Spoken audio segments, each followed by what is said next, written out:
Hey guys, welcome to my foundation classes. तो अभी हम लोग पढ़ने वाले हैं लोकपाल के बारे में कुछ बहुत ही इंपॉर्टेंट बातें। ठीक है, सबसे पहले हम लोग जो भी इंपॉर्टेंट टर्म्स, जो भी इंपॉर्टेंट चीज़ें इससे बनते हैं वो सब हम लोग क्लियर करेंगे, ताकि एग्जाम में कहीं पे भी, किसी भी एग्जाम में, यूपीएससी के एग्जाम तक में अगर कोई भी चीज़ आता है आपका ऐसे, तो छूटे नहीं। ठीक है, तो चलिए स्टार्ट करते हैं। सबसे पहला जो टर्म है वो है लोकपाल खुद। लोकपाल का मतलब क्या होता है? ये एक संस्कृत वर्ड है जिसका मतलब होता है केयर टेकर ऑफ पीपल, मतलब लोगों का ख्याल रखने वाला। ये होता है लोकपाल का मीनिंग। ठीक है, अब मैं सबसे पहले की पॉइंट्स उन लोगों के लिए बता देता हूँ जिनके पास टाइम नहीं रहता है। वो एक्चुअली में 2 ही मिनट, 1 ही मिनट के लिए वीडियो विजिट करते हैं, उसके बाद फिर वो अपना काम में लग जाते हैं। तो बहुत बिजी लोग होते हैं कुछ लोग, जिनको पढ़ाई से बहुत ज़्यादा मतलब नहीं होता है। तो सबसे पहले उन सब के लिए भी और आप लोगों के लिए भी मैं की पॉइंट्स बता देता हूँ जो आपको मेनली याद रखना है। वो है कि ये कब बन के तैयार हुआ। तो लोकपाल जो है वो 19 मार्च 2019 को बन के तैयार हो गया। कब हुआ? 19 मार्च 2019 को। इसका हेड क्वार्टर कहाँ है? तो हेड क्वार्टर है न्यू दिल्ली, इंडिया में। कहाँ है? न्यू दिल्ली, इंडिया में। और प्रथम चेयरपर्सन, या आपको डायरेक्ट पूछा जा सकता है प्रथम लोकपाल कौन है? यह है पिनाकी चंद्र घोष। कौन है? पिनाकी चंद्र घोष। तो ये 3 पॉइंट्स थे। इसके बाद इसमें टोटल कितने मेंबर्स होते हैं? टोटल 8 मेंबर्स होते हैं। ठीक है, चेयरमैन को छोड़कर या चेयरपर्सन को छोड़कर टोटल 8 मेंबर्स होते हैं, जिसमें से 4 जुडिशियल होना चाहिए और 4 नॉन जुडिशियल होना चाहिए। तो अभी जो 4 जुडिशियल मेंबर्स हैं वो हैं दिलीप बाबा साहेब भोसले, प्रदीप कुमार मोहंती, उसके बाद है अभिलाषा कुमारी, अजय कुमार त्रिपति। ये सब हैं जुडिशियल मेंबर्स। और नॉन जुडिशियल मेंबर्स हैं दिनेश कुमार जैन, अर्चना रामसुंदरम, उसके बाद है महेंद्र सिंह, उसके बाद है डॉक्टर इंद्रजीत प्रसाद गौतम। ठीक है, तो ये सब है नॉन जुडिशियल मेंबर्स। तो आपको इतना याद रखना है। अब आपको लग रहा होगा कि इससे क्वेश्चन किस तरह से पूछा जाएगा। आपको दिया जाएगा कि निम्न में से कौन अभी फिलहाल जुडिशियल मेंबर नहीं है, तो इसमें से आपको एक नाम ये मिलेगा और 3 नाम ये मिलेगा। तो इस तरह के क्वेश्चंस भी बन सकते हैं। तो आपको थोड़ा सा दिमाग में रखना है, लेकिन मेनली जो रखना है ये 3 चीज। ठीक है, जो भी छोटा एग्जाम हो बड़ा एग्जाम हो, ये 3 चीज बहुत ही इंपॉर्टेंट है। अगला पॉइंट है इसमें, the term Lokpal was coined in 1963 by Laxmi Mall Singhvi. देखो, ये एल.एम. सिंघवी के द्वारा ये टर्म जो लोकपाल आप सुन रहे हो, जिसको एम्बोर्समेंट को हम लोग लोकपाल बोलते हैं, ये कॉइन किसके द्वारा किया गया था, बनाया किसके द्वारा गया था? ये 1963 में एल.एम. सिंघवी के द्वारा बनाया गया था। इंपॉर्टेंट चीज है, आपको याद रखना पड़ेगा। ठीक है, चलिए अब हम लोग देखते हैं थोड़ा सा इसको डिटेल में, और सब चीज हम लोग अभी कवर करने वाले हैं इसमें। सबसे पहला बात, जो ये टर्म है लोकपाल, वो आया कहां से? तो दुनिया में एक वर्ड बहुत ही फेमस है, वो है ऑम्बड्समैन। क्या है? ऑम्बड्समैन।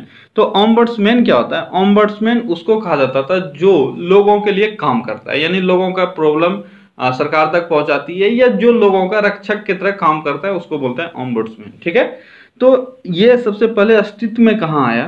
तो the system of ombudsman was created in 1809 in Sweden. ठीक है, 1809 ईस्वी में ये स्वीडन में बन के तैयार हुआ था पहला ये पोस्ट, और वहीं से ये सिस्टम चालू हुआ है। ठीक है, तो सबसे पहला चीज आपसे जो बनता है कि लोकपाल विश्व में सबसे पहले कहाँ अस्तित्व में आया, जो अच्छी तरह से काम करने लगा, वो है 1809 ईस्वी में स्वीडन में। ठीक है, ये क्लियर हो गया आपका। भारत में ओम्बुड्समैन को किस नाम से जाना जाता है? लोकपाल के नाम से। ठीक है, अब देखो इसका कुछ कुछ अलग अलग नाम है जिसको हम लोकपाल कहते हैं, उसका विभिन्न नामों से भी उसको जाना जाता है अलग अलग देशों में। तो इंग्लैंड, डेनमार्क और न्यूजीलैंड में इसको कहा जाता है संसदीय आयुक्त। क्या कहा जाता है? संसदीय आयुक्त। और रूस में इसको कहा जाता है वक्ता या प्रोसिक्यूटर। ठीक है, तो ये 2-3 टर्म्स हैं जिसको आपको याद रखना है कि सब एक ही चीज हुआ। ओम्बुड्समैन, लोकपाल, संसदीय आयुक्त, वक्ता या प्रोसिक्यूटर, ये सब एक ही चीज है। तो वक्ता या प्रोसिक्यूटर कहा जाता है सोवियत संघ में, इंग्लैंड, डेनमार्क और न्यूजीलैंड में इसको कहा जाता है संसदीय आयुक्त, भारत में कहा जाता है लोकपाल, और रेस्ट जगह में कहा जाता है इसको ओम्बुड्समैन, जो क्रिएट सबसे पहले हुआ स्वीडन में। ठीक है, ये ऊपर का सबसे आपका जो मेन पॉइंट्स था वो है। अब लोकपाल के पास पावर क्या है, किस पर वो कार्रवाई कर सकता है? तो देखो, लोकपाल के पास सेना को छोड़कर, ध्यान रखना है यहाँ पे, सेना को छोड़कर प्रधानमंत्री से लेकर चतुर्थ श्रेणी कर्मचारी तक किसी भी जन सेवक, जो जन सेवक है, के खिलाफ भ्रष्टाचार की शिकायत की सुनवाई का अधिकार होगा। साथ ही वह इन सभी की संपत्ति को कुर्क भी कर सकता है। विशेष परिस्थितियों में लोकपाल को किसी आदमी के खिलाफ अदालती ट्रायल चलाने और 2 लाख रुपए तक का जुर्माना लगाने का भी अधिकार है। क्लियर हो गया। यहां से एक क्वेश्चन आपके निकलता है आपका कि किसको छोड़कर, तो सेना को छोड़कर सभी, प्राइम मिनिस्टर से लेकर एक 4th ग्रेड का जो है वो सभी इसके दायरे में आते हैं। ठीक है। अगला पॉइंट आपका कि भारत में भारतीय प्रशासनिक सुधार आयोग ने प्रशासन के खिलाफ नागरिकों की शिकायतों को सुनने एवं अप्रशासकीय भ्रष्टाचार को रोकने के लिए सर्वप्रथम लोकपाल संस्था की स्थापना का विचार रखा था, जिसे उस समय स्वीकार नहीं किया गया। यहाँ से देखो, ये जो पूरा मैंने एक पैराग्राफ पढ़ा, इसमें से आपका एक पॉइंट निकल के आता है कि सबसे पहले भारत में किसने लोकपाल बनाने की सुझाव दी थी या सिफारिश की थी। ये है भारतीय प्रशासनिक सुधार आयोग। भारतीय प्रशासनिक सुधार आयोग ने ही सबसे पहले लोकपाल बनाने का सुझाव दिया था। ये एक पॉइंट यहां से निकलता है आपका। दूसरा है कि 1971 में लोकपाल विधेयक प्रस्तुत किया गया, जो 5वीं लोकसभा के भंग हो जाने से पारित नहीं हो पाया। इसके बाद फिर से राजीव गांधी के प्रधानमंत्री बनने के बाद लोकपाल 26 अगस्त 1985 को संसद में पेश किया गया और 30 अगस्त 1985 को संसद में इस विधेयक के प्रारूप को पुनर्विचार के लिए संयुक्त प्रवर समिति को सौंप दिया गया, जो पारित नहीं हो पाया। ठीक है। तो ये देखो, ये 2 डेट जो मैंने आपको बताया, ये दोनों इंपॉर्टेंट है। एक्चुअली में 2013 में ये फाइनली आया था और 2019 में ये बिल पास हो गया, फाइनली ये बन गया। लेकिन इससे पहले ये टोटल 10 बार, ये भी आप याद रखना, 10 बार अनसक्सेसफुल अटेम्प्ट रहा है लोकपाल बनाने का भारत में। इसमें जो ईयर में बता रहा हूं ये इंपॉर्टेंट है। आपको बोला जाएगा कि किस वर्ष 5वीं लोकसभा के भंग हो जाने के कारण लोकपाल अस्तित्व में नहीं आ पाया, तो हो जाएगा 1971। राजीव गांधी के टाइम में देखो, ईयर वो सब आपके लिए फेमस है जहां पे थोड़ा सा जोरदार तरीके से इसको लाया गया था। 1985 में भी जब राजीव गांधी थे उस वक्त भी इसको जोरदार तरीके से लाया गया था, लेकिन पास नहीं हो पाया था। ठीक है। इसके बाद फाइनली हम लोग देख रहे हैं 1911 में अन्ना हजारे की अगुवाई में जन लोकपाल आंदोलन, ये टर्म याद रखना, जन लोकपाल आंदोलन के बाद लोकपाल और लोकायुक्त अधिनियम 2013 में संसद में संशोधन के साथ पारित कर दिया गया था। अब यहाँ पे लोकपाल और लोकायुक्त आया आपका, तो कोई टर्म अंतर नहीं है। एक लोकपाल होता है केंद्र के लिए और लोकायुक्त होता है राज्य के लिए। ठीक है, बस यही अंतर है। जिस तरह से आपके प्रेसिडेंट और गवर्नर होते हैं, बस वही अंतर है और ज्यादा कोई अंतर है नहीं। ठीक है, इसलिए आपको उसका टेंशन नहीं लेना है। लोकपाल को पढ़ लो, सब चीज लोकायुक्त में शामिल हो जाएगा। तो अब सबसे पहला बात कि 2011 में अन्ना हजारे ने कौन सा आंदोलन चलाया था, तो जन लोकपाल आंदोलन। आपको टर्म में लोकपाल आंदोलन भी दिया जा सकता है, लेकिन आप ध्यान रखना इसमें जन इंपॉर्टेंट है, जन लोकपाल आंदोलन। ठीक है, उन्होंने इस नाम से ही आंदोलन चलाया था और 2013 में संसद में संशोधन के साथ यह पारित कर दिया गया था। ठीक है, कब पारित हो गया? 2013 में। चलिए अब हम लोग देखते हैं लोकपाल की रचना किस तरह से हो सकती है, किस तरह से हुई है। तो लोकपाल की संस्था बिना किसी संवैधानिक समर्थन के एक संविधान निकाय है। लोकपाल एक बहुसंख्यक निकाय है जो एक अध्यक्ष और अधिकतम 8 सदस्य से बना है।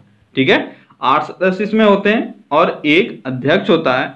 यह बिना किसी संवैधानिक समर्थन के, इसका मतलब यह हुआ कि संविधान में इसका कोई चर्चा नहीं किया गया है। ठीक है, और इसको संवैधानिक निकाय भी माना गया है। ठीक है, ये हम लोगों ने ऐड किया बाद में। शुरुआत के संविधान में इस तरह के किसी भी चीजों का कोई चर्चा नहीं है। और इसमें टोटल 9 मेंबर्स होते हैं, इसका भी ध्यान रखना। टोटल 9 मेंबर्स, एक अध्यक्ष और अधिकतम 8 इसके सदस्य होते हैं।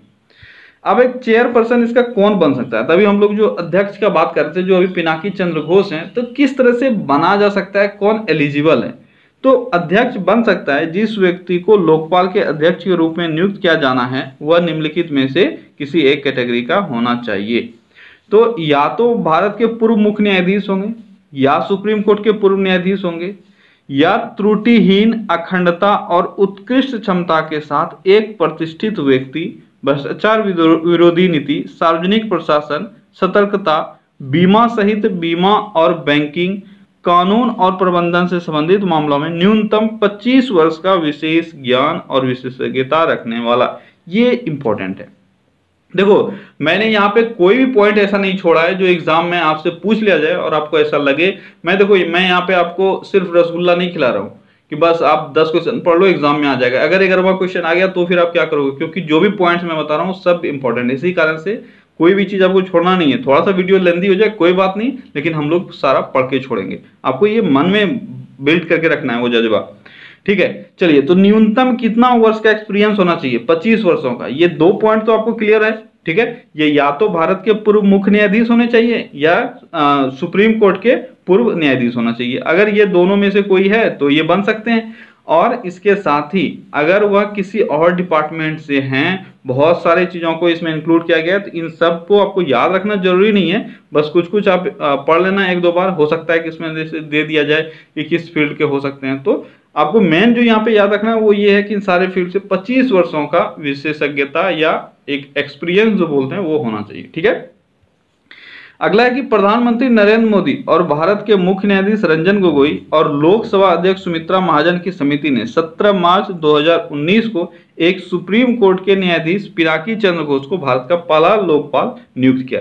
यहाँ पे 3 इंपॉर्टेंट पॉइंट्स हैं इस एक सेंटेंस में जो आपको याद रखना है। सबसे पहली बात, जो अभी निर्वाचन हुआ, यानी अभी हम लोगों ने जो हमारे प्राइम मिनिस्टर ने अनाउंस किया पिनाकी चंद्र घोष जो अभी लोकपाल हैं, तो वो किस तरह से चुने गए, कौन कौन उसमें शामिल थे? तो इसमें शामिल थे प्रधानमंत्री नरेंद्र मोदी, भारत के मुख्य न्यायाधीश रंजन गोगोई और लोकसभा के अध्यक्ष सुमित्रा महाजन। बस यही 3 लोग थे जो इसमें शामिल थे।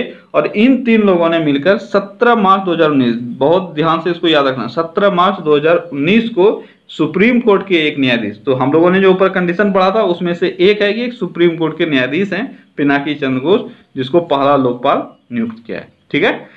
तो अभी हम लोगों ने देखा चेयरपर्सन के बारे में, अब हम लोग देखेंगे कौन सदस्य बन सकता है, ठीक है। तो सदस्य के बारे में साफ साफ है कि अधिकतम 8 सदस्य में से आधे न्यायिक सदस्य होंगे, यानी 8 मेंबर्स अधिकतम होता है। ये आपको क्लियर चल गया है पता पहले ही।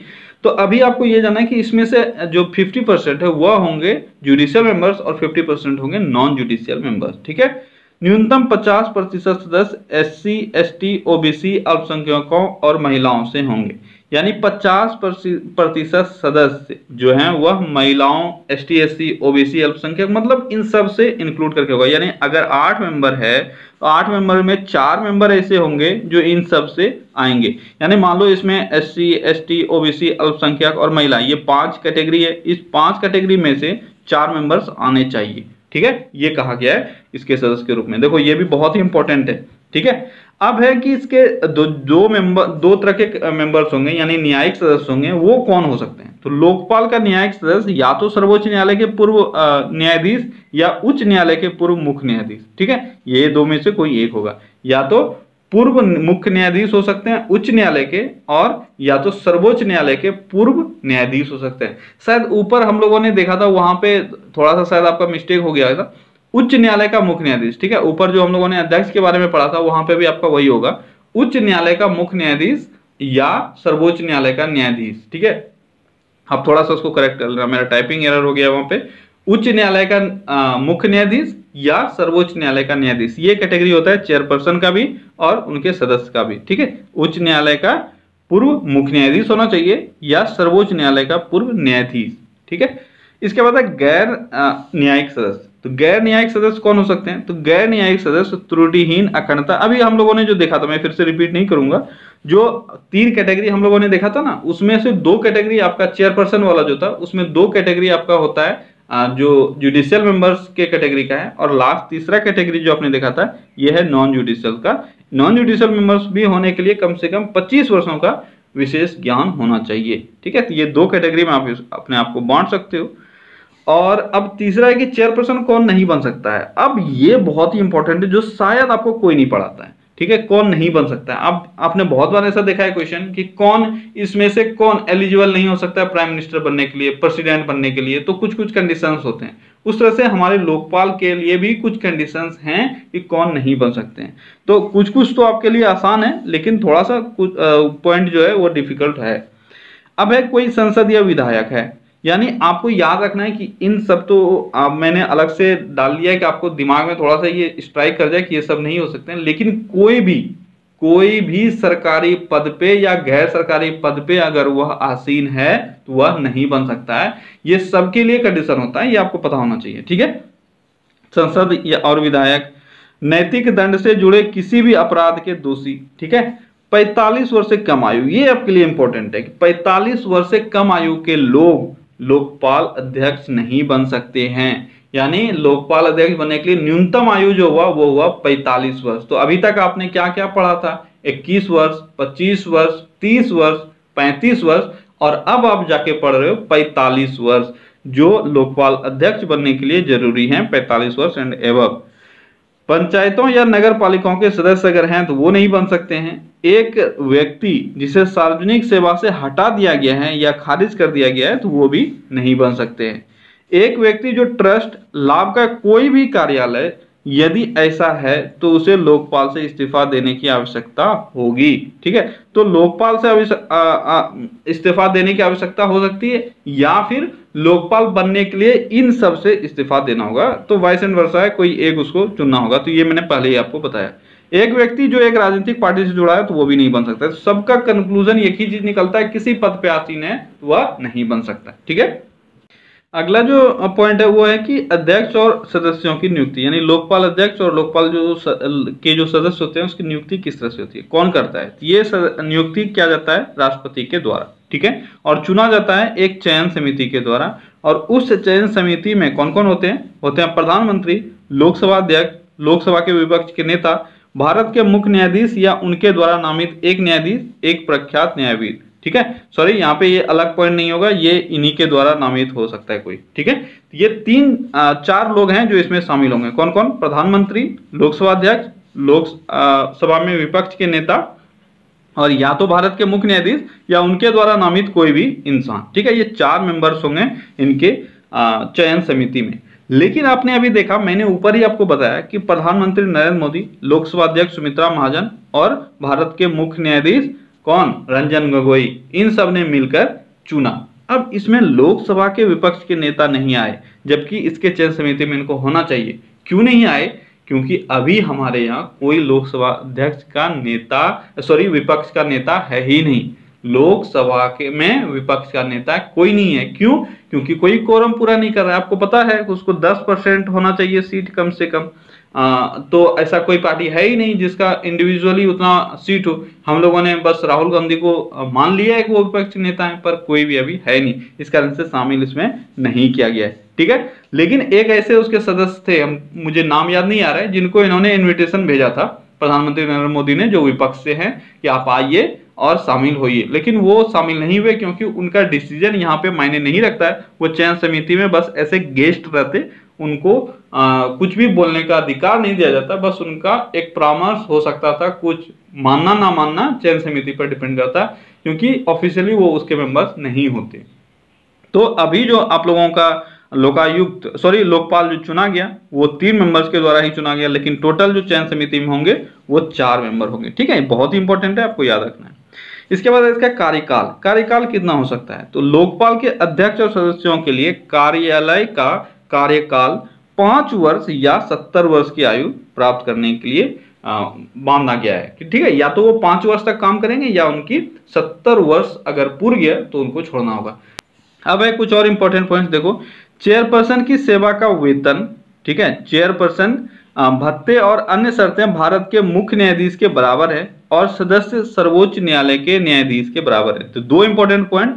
ठीक है, 2 इंपॉर्टेंट चीजें यहाँ से क्या है कि चेयरपर्सन का जो वेतन है, ठीक है, उनके सर्विस का जो वेतन है, ठीक है, यहाँ पे सेवा आपको कंफ्यूज कर सकता है, इसलिए मैंने हटा दिया कि चेयरपर्सन के सेवा का वेतन जो, यानी वो सर्विस जो कर रहे हैं उनका जो वेतन है, वेतन भत्ते और जो भी चीजें हैं वह मुख्य न्यायाधीश के बराबर है। ठीक है, और अदर मेंबर्स जो हैं, लोकपाल के अदर मेंबर्स, उनका जो सैलरी है वह सर्वोच्च न्यायालय के न्यायाधीश के बराबर है। ठीक है, ये 2 बातें आपको क्लियर रखनी चाहिए कि चेयरपर्सन का सैलरी कितना है और अदर मेंबर का कितना है। चेयरपर्सन का मुख्य न्यायाधीश के बराबर और सर्वोच्च न्यायालय के न्यायाधीश के बराबर उनके मेंबर्स का। अब आप कमेंट में मुझे ये बताओ कि अभी सर्वोच्च न्यायालय के मुख्य न्यायाधीश का सैलरी कितना है और सर्वोच्च न्यायालय के न्यायाधीशों की सैलरी कितनी है, ये आप कमेंट में मुझे बताओ। आई होप कि आप सब बताओगे।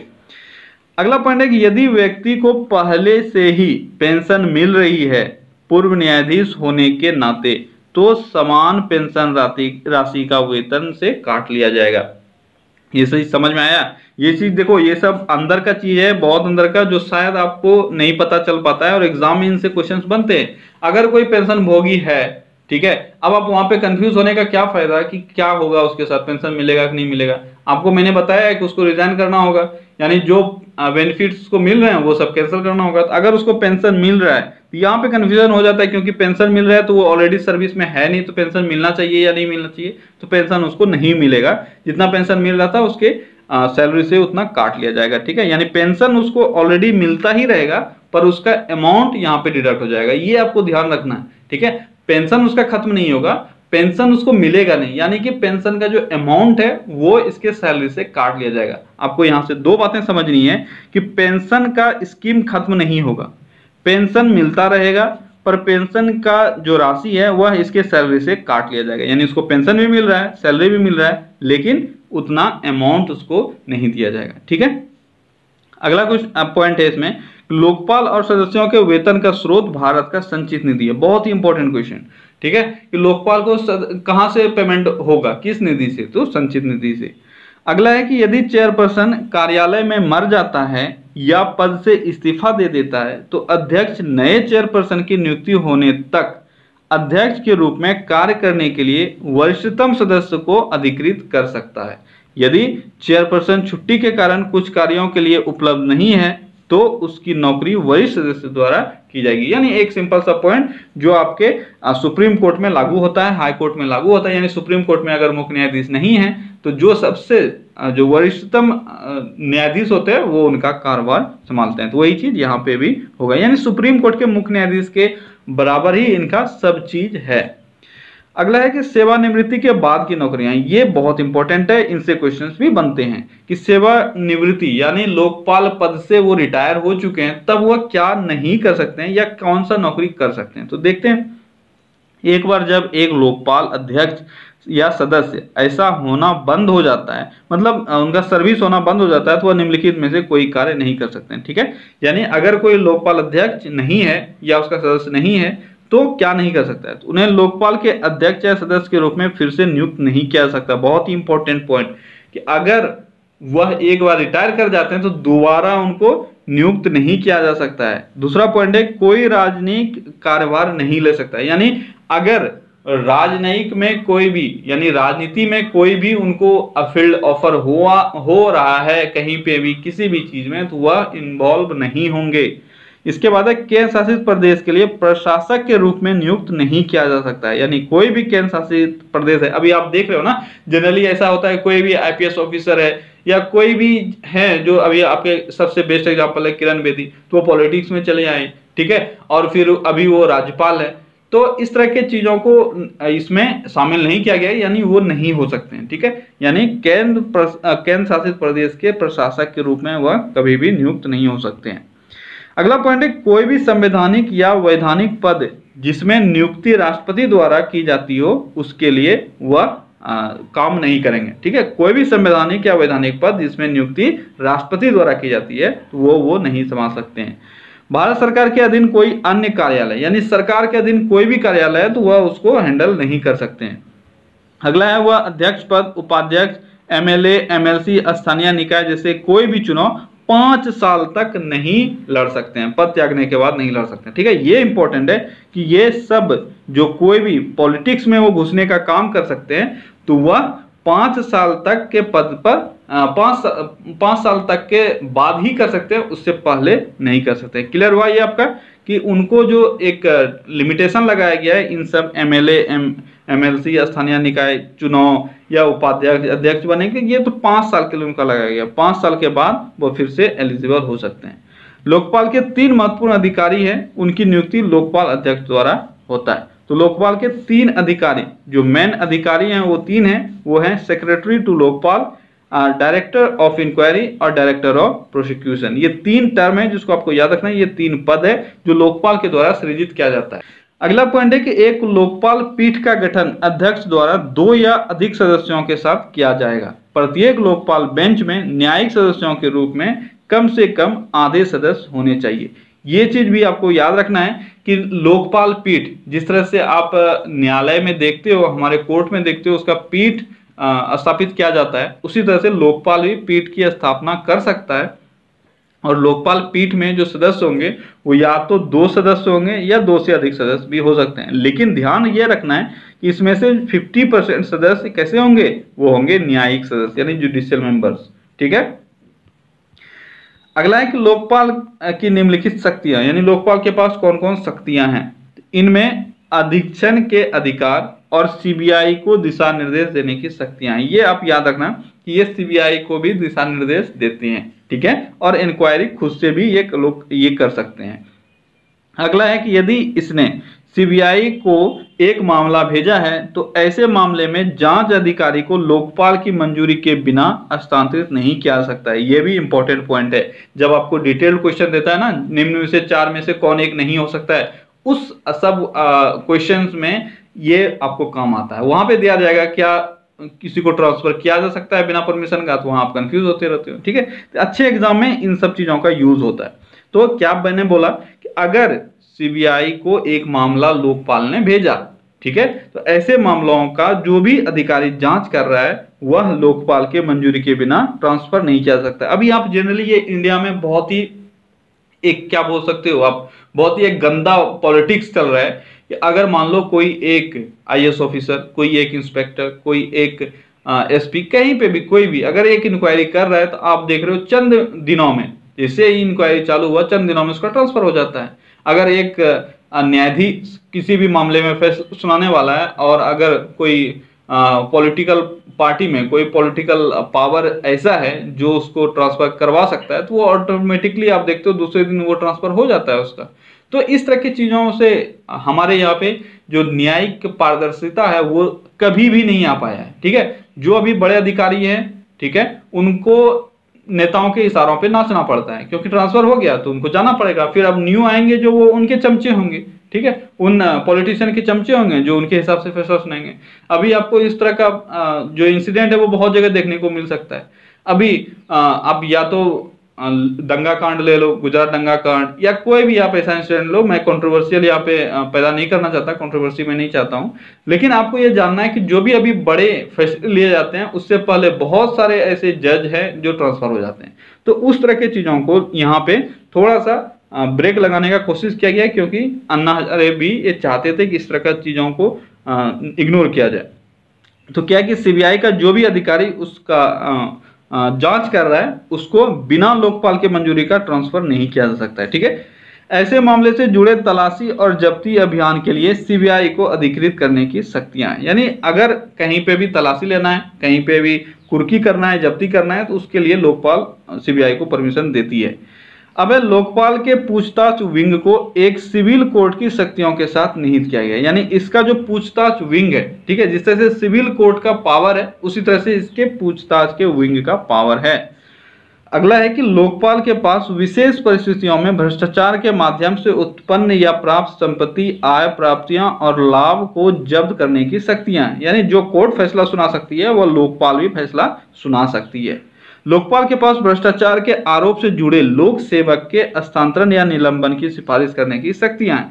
यानी लोकपाल अगर चाहती है किसी भी पोस्ट पर कोई भी आसीन हो, अगर उसको सस्पेंड करना चाहती है तो कर सकती है, उसको ट्रांसफर करना चाहती है तो भी कर सकती है। तो ये उनसे रिलेटेड चीजों के लिए सिफारिश कर सकती है और सिफारिश उनका बहुत ही वैल्यूएबल होगा। ऐसा नहीं है कि उन्होंने बोला और वो नहीं किया जाएगा।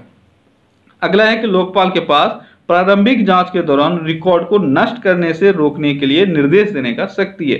यानी ये देखो, ये एक तरह का आप बोल सकते हो कि जितना पावर एक कोर्ट के पास होता है उतना पावर इसके पास भी है, और ये इसका जो डिसीजन होगा वह इंस्टेंटली तुरंत वैलिड होगा। इस तरह का चीज इसमें नहीं, यहाँ पे नहीं देखने को मिलेगा आपको कि कोर्ट में तारीख होगा उसके बाद फिर देखा जाएगा। ठीक है।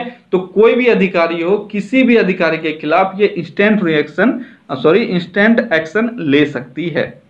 अब है विशेष न्यायालय। लोकपाल एक विशेष न्यायालय का गठन भी कर सकती है, यह भी आपको दिमाग में रखना है। ठीक है। लोकपाल की सिफारिश पर केंद्र सरकार भ्रष्टाचार निवारण अधिनियम 1988 या लोकपाल अधिनियम के तहत आने वाले मामलों की सुनवाई और निर्णय लेने के लिए विशेष न्यायालय का गठन करेगी। इस तरह की अदालतों के लिए अदालत में मामला दायर करने की तारीख से 1 वर्ष की अवधि के भीतर प्रत्येक मुकदमे को समाप्त करना आवश्यक होगा। यह 1 वर्ष की अवधि लिखित रूप से रिकॉर्ड करके 3 महीने के लिए बढ़ाया जा सकता है। ये चीज आपको समझ में आया? पूरा जो स्टैंजा मैंने यहाँ पे प्रिंट किया है, इसका मतलब आपको यही समझना है कि लोकपाल एक कोर्ट की स्थापना कर सकती है, ठीक है। किस जो मामला है वह किस अधिनियम के अंतर्गत आना चाहिए? या तो भ्रष्टाचार निवारण अधिनियम 1988 या लोकपाल अधिनियम जो आप अभी देख पा रहे थे। इन दोनों के अंदर कोई भी मामला आता है तो उसके लिए एक विशेष अदालत की स्थापना की जाएगी केंद्र सरकार के द्वारा, और इसमें जो भी केसेस आएंगे वो 1 ईयर के अंदर में सॉल्व हो जाने चाहिए। और अगर नहीं हो पाया तो इसको 3 मंथ, लिखित रूप से 3 मंथ एक बिल पास करके, बिल टाइप से ही होगा जिसको रिकॉर्ड दर्ज करना होगा, ठीक है। बिल तो नहीं बोल सकता हूं, एक रिकॉर्ड दर्ज करना होगा। 3 मंथ के लिए इसको एक्सटेंड किया जा रहा है और फिर 3 मंथ के लिए इसको एक्सटेंड किया जा सकता है, ठीक है। अगला है लोकपाल के खिलाफ शिकायत। अगर लोकपाल के खिलाफ शिकायत है तो क्या हो सकता है? तो देखो, धारा 37 के अनुसार अगर किसी भी लोकपाल सदस्य या लोकपाल अध्यक्ष के खिलाफ शिकायत होता है तो वो लोग आपस में ही पूछताछ नहीं करेंगे, कोई पूछताछ नहीं कर सकता है, ये कोई और डिपार्टमेंट करेगा, ठीक है। और अगर अध्यक्ष या सदस्य को 100 सांसदों के द्वारा हस्ताक्षरित याचिका पर ये कहा गया है कि ये लोग अनफिट हैं या किसी भी तरह से ये लोग मिसबिहेव कर रहे हैं या कुछ भी ऐसा कर रहे हैं, यहाँ पे होना चाहिए 100 सांसदों का हस्ताक्षर किया हुआ याचिका। अगर वह सामने आता है तो सर्वोच्च न्यायालय के परामर्श पर दुर्व्यवहार के आधार पर राष्ट्रपति द्वारा उनको अपने पद से हटाया जा सकता है। ध्यान रखना है 100 सांसदों का हस्ताक्षर किया हुआ याचिका चाहिए उनको हटाने के लिए। अब यहाँ पे देखो कुछ और इम्पोर्टेंट पॉइंट्स हैं, तो इन सबको मैं मिलाकर एक पॉइंट में आपको कवर करवा देता हूँ, आप पढ़ लेना इसको, कि लोकपाल का बजट लोकपाल के द्वारा ही बनाया जाएगा, ये हमारे एनुअल बजट में नहीं आता है, ठीक है। तो लोकपाल का बजट लोकपाल तैयार करेगा, वह केंद्र सरकार को सौंपेगा और सब खर्च वहां से उसको समाकेतिक कोष या आप बोल सकते हो संचित निधि से इसको मिलेगा, ठीक है। और इसके खातों की ऑडिट भी की जाएगी, किसके द्वारा? कैग के द्वारा। और प्रत्येक वर्ष लोकपाल जो है एक रिपोर्ट तैयार करेगा। उससे पहले एक और पॉइंट था कि इसके जो भी सदस्य बनेंगे उन सबको अपनी संपत्तियों का घोषणा करना होगा, और प्रत्येक वर्ष लोकपाल एक रिपोर्ट बनाएगा जो राष्ट्रपति को सौंपेगा। तो ये आपको ध्यान रखना है कितने टाइम में, तो प्रत्येक वर्ष, हर एक वर्ष रिपोर्ट तैयार किया जाएगा, ठीक है, वर्ष में एक बार, ठीक है। अब लोकपाल जो बिल बनाया गया था वह किनके द्वारा बनाया गया था? तो Lokpal bill was drafted by justice Santosh Hegde, ठीक है। ये 3 नाम है, आप याद रखना कि जस्टिस संतोष हेगड़े, ठीक है। उसके बाद फॉर्मर लोकायुक्त कौन है? कर्नाटक के प्रशांत भूषण, ठीक है, प्रशांत भूषण, ये है सुप्रीम कोर्ट लॉयर, और अरविंद केजरीवाल, ठीक है। ये 3 नाम आप याद रखना। देखो, justice Santosh Hegde, a former supreme court जज and a former Lokayukta of Karnataka, ये संतोष हेगड़े हैं।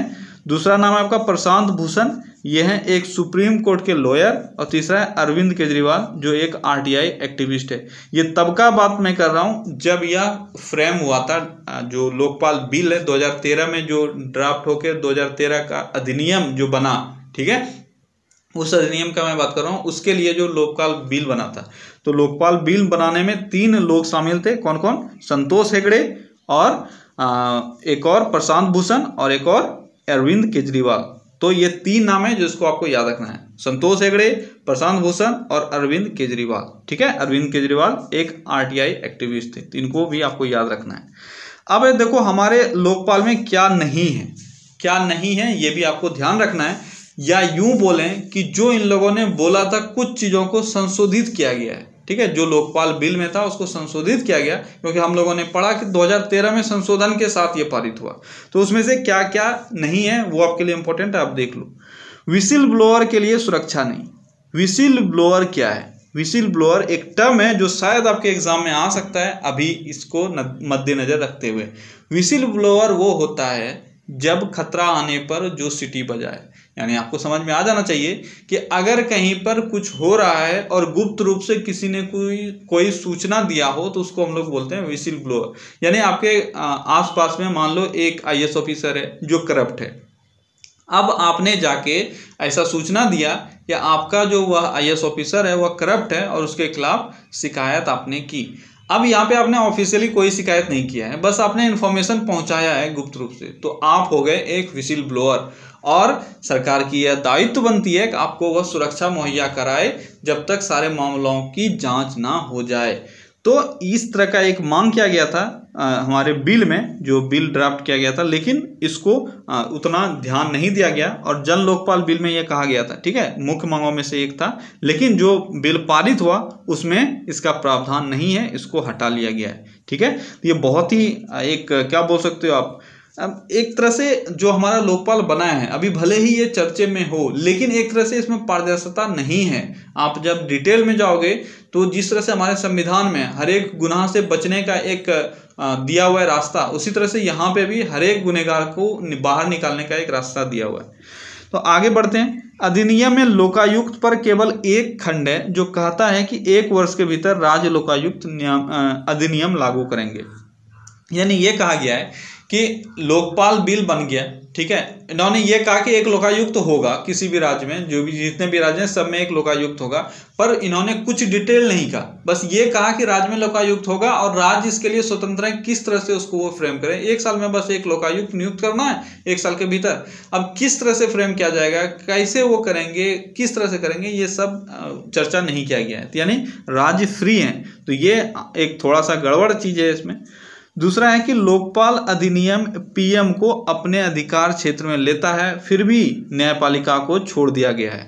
न्यायपालिका लोकपाल के अधिकार क्षेत्र के अधीन नहीं आता है। हम लोगों ने अभी देखा था कि सारे सरकारी पोस्ट को लोकपाल में शामिल किया गया है, लेकिन उसमें सेना को शामिल नहीं किया गया था। और जब हम लोग कोर्ट का बात करें, यानी न्यायालय का बात करें, तो न्यायपालिका या न्यायालय इसको छोड़ दिया गया है, इसको लोकपाल में शामिल नहीं किया गया है। यानी कोई भी जज अगर कहीं पे भी धांधली कर रहा है, कहीं पे गड़बड़ कर रहा है, तो उसको लोकपाल के अंदर नहीं लाया जा सकता है। अगला है कि लोकपाल के सीबीआई के साथ संबंध। ये बहुत ही क्रिटिकल चीज है कि ऐसा जो बिल बनाया गया था उसमें यह कहा गया था कि सीबीआई का काम क्या है, जांच करना, ठीक है। तो जब जांच ही करना है और आपको उसमें पारदर्शिता लाना है, चाहे कोई भी ऑफिसर हो, कुछ भी हो, तो ये जांच सीबीआई करेगी, इसको लोकपाल के अंदर आना चाहिए था। तो इस तरह की मांग की गई थी, ठीक है, लेकिन सीबीआई को लोकपाल के अंदर नहीं लाया गया है। यानी स्वतंत्र रूप से वो अपना काम करेगी, लोकपाल को जरूरत पड़ेगा तो उससे परामर्श लेगी या उसको ऑर्डर देगी, ठीक है।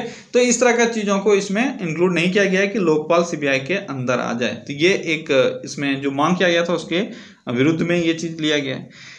अगला है कि नागरिक चार्टर से संबंधित कोई प्रावधान नहीं। देखो, नागरिक चार्टर बहुत ही इंपॉर्टेंट चीज़ है, ठीक है। इसको एक तरह से आप बोल सकते हो कि घोषणा पत्र, ठीक है। अभी आप देखते हो कि जो भी आपको वेबसाइट मिलेगा स्टेट्स वगैरह का या कोई भी डिपार्टमेंट का, तो उसके ऊपर एक घोषणा पत्र आता है कि ये काम ये कर रही है, ठीक है, इस तरह के कार्रवाइयों को किया जा रहा है। इससे क्या होता है ना, इससे एक उस डिपार्टमेंट में पारदर्शिता आता है कि आदमी को ये पता चल रहा है कि वहाँ क्या हो रहा है। तो इस तरह का इसमें प्रावधान दिया गया था। जो जन आपका लोकपाल बिल था उसमें इसको इंक्लूड किया गया था, लेकिन सरकार ने जब इसको पारित किया तो इसको हटा दिया गया। अब बाद में क्या होगा इसका कोई पता नहीं है। अगला है कि लोकपाल के खिलाफ अपील करने के लिए पर्याप्त प्रावधान नहीं है, लोकपाल इसके खिलाफ जांच नहीं कर सकता है, ठीक है।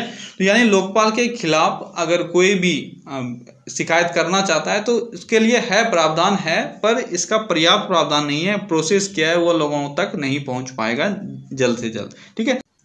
अगला है लोकपाल के तहत प्रधानमंत्री। तो अभी हम लोगों ने देखा प्रधानमंत्री भी लोकपाल के तहत आते हैं, पर इन्होंने अपना रास्ता साफ कर लिया है कि वह कहाँ नहीं आ सकते हैं। तो देखो, सबसे पहला लोकपाल और लोकायुक्त अधिनियम 2013 के अनुसार पीएम लोकपाल के अधिकार क्षेत्र में आता है, लेकिन लोकपाल पीएम से पूछताछ नहीं करेगा यदि भ्रष्टाचार का आरोप अंतर्राष्ट्रीय संबंधों, बाहरी और आंतरिक सुरक्षा, सार्वजनिक व्यवस्था, परमाणु ऊर्जा और अंतरिक्ष से संबंधित है। इसके अलावा प्रधानमंत्री के खिलाफ आरोप केवल तभी जांच के लिए लिया जा सकता है जब 2 शर्तें नियमानुसार हों। ये 2 शर्तें क्या है कि लोकपाल की पूर्ण पीठ में इसकी अध्यक्ष और सभी सदस्य जांच शुरू करने पर विचार करते हैं और इसके सदस्यों में से कम 2/3 सदस्य ऐसी जांच का अनुमोदन करते हैं, ठीक है। और प्रधानमंत्री के खिलाफ ऐसी जांच कैमरे में की जाएगी। यदि लोकपाल यह निष्कर्ष निकालता है कि आरोप गलत है तो जांच को खारिज कर दिया जाना चाहिए, तो जांच के रिकॉर्ड प्रकाशित नहीं किए जाएंगे या किसी को भी उपलब्ध नहीं कराए जाएंगे। अब देखो, इन सारे बातों से आप यहाँ से कंक्लूजन निकाल सकते हो 2 तरह का। एक पॉजिटिव चीज क्या इससे प्रधानमंत्री की पद की गरिमा को बनाए रखने के लिए इस तरह का प्रावधान किया गया है। दूसरा, प्रधानमंत्री को किसी भी गुनाह से बचाने के लिए ये किया गया है। सिंपल सा एक यहाँ पे फैक्ट आपका है कि प्रधानमंत्री पर अगर कोई भी आरोप लगता है तो पूरा जो लोकपाल का टीम है, लोकपाल अध्यक्ष सहित, ये सब आपस में विचार करेंगे और वोटिंग करेंगे। वोट में अगर 2/3 सदस्य इस जांच को अनुमोदन करते हैं, यानी ये जांच हो ऐसा वो लोग पारित करते हैं, बिल पारित करते हैं आपस में, तो ही जांच होगा, नहीं तो नहीं होगा। अब सिंपल है ना, देखो टोटल 9 मेंबर्स हैं इसमें, ठीक है। और अगर इस 9 मेंबर्स में से 6 मेंबर्स ये बोल देते हैं कि इनको नहीं, इन पर आरोप नहीं लगना चाहिए, तो फिर ये नहीं लगेगा, ठीक है। आपको यहाँ से ये समझना है 2/3 है, ठीक है, 2/3, तो आप 9 मेंबर्स का 2/3 निकाल लो, 2/3 × 9, तो ये क्या हो जाएगा, ये हो जाएगा 6 मेंबर्स। तो 2/3 मेंबर्स का परमिशन चाहिए इसके जांच को कंटिन्यू करने के लिए, ठीक है।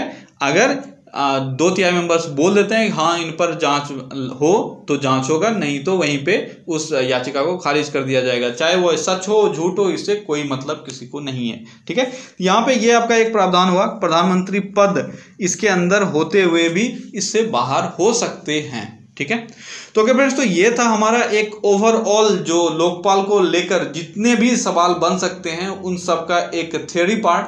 अब है आपका प्रैक्टिकल पार्ट। तो इसमें सबसे पहला जो क्वेश्चन हमारा बनता है वो ये है कि शब्द लोकपाल का सृजन किसने किया। तो मैंने आपको बताया हुआ है कि शब्द लोकपाल का सृजन किसने किया है, ये किया है एल.एम. सिंघवी ने। और कब किया है, ये किया 1963 में, ठीक है। अगला क्वेश्चन है कि 2011 में ओम्बुड्समैन सिस्टम के लिए भारत में किस नाम से बिल लाया गया। इंपॉर्टेंट है, भारत में 2011 में, आप ईयर पे ध्यान देना, 2011 में किस नाम से बिल लाया गया है, ये लाया गया था जन लोकपाल बिल, ठीक है।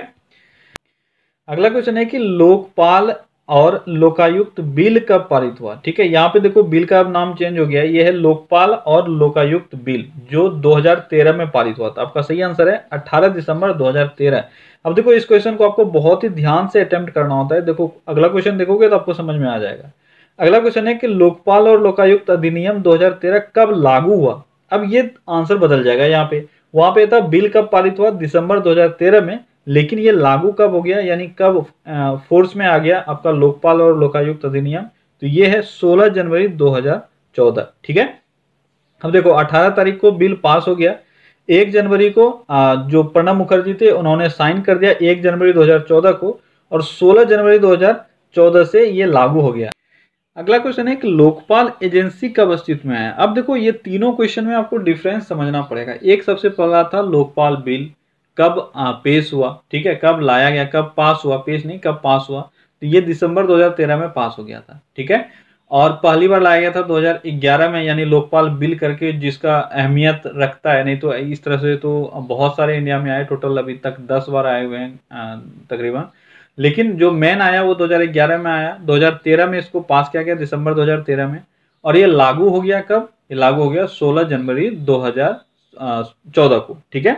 लेकिन लोकपाल का आयोग का गठन, यानी अभी अब हम लोग के लोकपाल नियुक्त हुए हैं, लोकपाल के सारे मेंबर्स नियुक्त हुए हैं, तो इनका जब नियुक्ति हुआ उस वक्त से लोकपाल आयोग अस्तित्व में आया। तो कब से आया, 19 मार्च 2019 से, ठीक है। तो इन 3 क्वेश्चन में आपको अंतर बहुत अच्छे से क्लियर कर लेना है। अगला क्वेश्चन है कि अन्ना हजारे के द्वारा चलाया गया आंदोलन कौन सा था। तो कौन सा था आंदोलन जो अन्ना हजारे ने चलाया था, ठीक है। तो आप आंसर करो। अब देखो मेरे क्वेश्चन करने के बाद आप आंसर कर लिया करो, क्योंकि आपने सारा एक बार क्लियर कर लिया, आपने अभी तक थियरी सारा पढ़ लिया, अब आपको बस प्रैक्टिस करना है। तो कौन सा वो आंदोलन था, वो आंदोलन था जन लोकपाल आंदोलन, ठीक है। यहाँ पे आपको बहुत अच्छे से इसको समझना है कि अन्ना हजारे के द्वारा चलाया गया आंदोलन का नाम था जन लोकपाल आंदोलन। अगला क्वेश्चन है कि लोकायुक्त संस्था की स्थापना करने वाला पहला भारतीय राज्य कौन सा था। तो मैंने अभी आपको बताया डिटेल में कि जो लोकपाल केंद्र में है वही लोकायुक्त राज्य में, बस सब चीज और सेम है। तो लोकायुक्त संस्था की स्थापना करने वाला पहला भारतीय राज्य कौन सा है, तो ये है महाराष्ट्र, ठीक है। कौन सा राज्य है, यह है महाराष्ट्र, जिसने पहली बार लोकायुक्त की स्थापना की।